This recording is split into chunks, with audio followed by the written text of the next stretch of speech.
10वीं में इतने नंबर आए थे, मैं तो एवरेज स्टूडेंट था। शायद सर जर्नी बहुत लंबी होती है, आईआईटी का माहौल बना हुआ है कि बहुत डिफिकल्ट होता है सर, मैं तो नहीं क्वालिफाई कर पाऊंगा, मेरा तो आईक्यू उतना नहीं है। जितने भी बच्चों से बात की जो सिलेक्ट हुए, उन्होंने एक बात और बोली। मैं कहा यार क्या ऐसी चीज है जो नहीं, मतलब तुम मन ही मन में सोच रहे थे बट तुम्हें वो नहीं करना था। तो यही जवाब निकल के आया, never under estimate your self. आप अपनी शक्तियों पर विश्वास रखिए, ठीक है। आपके जो शरीर है उसके अंदर एक ऐसा इंसान है जो कुछ भी कर सकता है।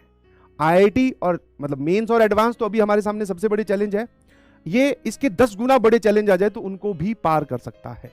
मतलब आपके भीतर ही एक ऐसा इंसान लाया करता है जो एवरीथिंग कैन बी पॉसिबल, मतलब जो तुम्हारे मन में चल रहा है ना कि मुझे ये चाहिए, ये होना चाहिए, तो वो उसको पॉसिबल कर सकता है। समझ में?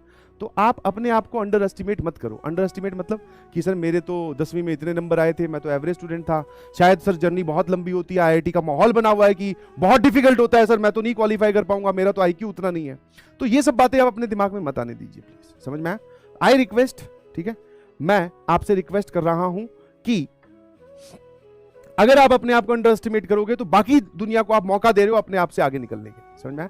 तो कभी अंडर एस्टिमेट अपने आप को नहीं करना है। समझ में आया कि नहीं समझ में?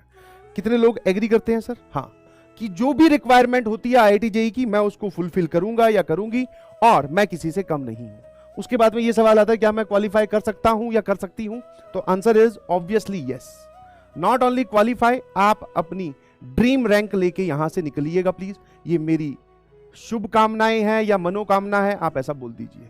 सिर्फ आपको क्वालिफाई नहीं करना है, आपको ड्रीम रैंक लेके निकलना है। समझ में आया कि नहीं समझ में? ड्रीम रैंक लेके निकलना है। And always remember this thing, आपके अंदर ही वो इंसान है, ठीक है। And this is the time कि आप अपने उस इंसान को अंदर से जगाइए और मेहनत करने पर जुट जाइए, है ना। तो सिर्फ क्वालिफाई नहीं, ये तो बहुत छोटी सी स्टेटमेंट है सर, हमें तो रैंक फोड़नी है। समझ में आया कि नहीं समझ में आया? एक बच्चे जिससे अभी जेईई मेंस के रिजल्ट आने के बाद में जब बात हो रही थी तो उसकी रैंक आई थी कुछ 3200 समथिंग, ठीक है। तो मैंने मुझसे पूछा कि कितनी रैंक एक्सपेक्ट की थी। बोले सर मैंने तो 22-23 हजार रैंक जो है वो एक्सपेक्ट की थी, 3000 सर आ गई। फिर मैंने कहा यार तूने एक्सपेक्ट तो बहुत लो किया था। बोले हाँ सर, यही गलती रही कि मैं अपनी पूरी जर्नी में अपने आप को बेचारा मानता रहा या कम मानता रहा बाकी दुनिया से, जबकि ऐसा है नहीं। मैं उन सभी के बराबर हूं या उनसे ऊपर ही हूं, कम तो किसी भी एंगल से नहीं हूं। समझ गए? यही एटीट्यूड रखना है और इसी एटीट्यूड की वजह से आप अपनी स्टडी टेबल पे मैक्सिमम टाइम बिताएंगे।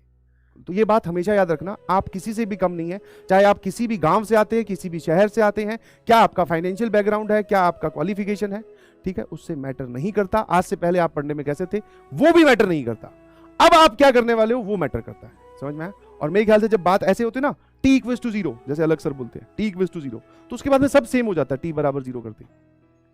मेरे ख्याल से आप सभी लोग एग्री करेंगे, हाँ या ना?